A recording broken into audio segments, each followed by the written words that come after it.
I am a nature photographer. I am in this lovely house, but I've been called here to report vicious beasts. They are called wild animals. They are vicious. Otherwise known as small dogs. They are vicious beasts. They kill many humans in about 20 hours.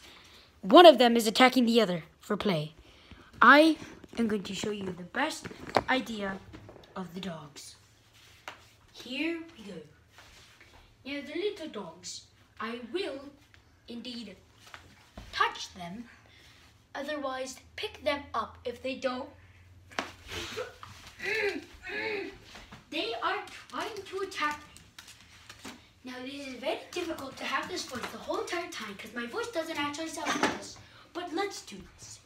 Now they are attacking each other. I will try to tap that one on the head. Ah!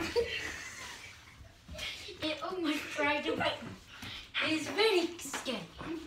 He is very dangerous and very terrifying. Now I will try to pick one up.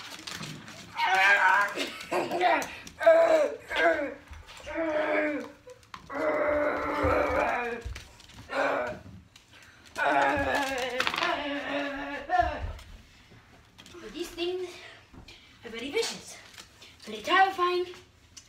I will recap you on part 2. Goodbye. Goodbye.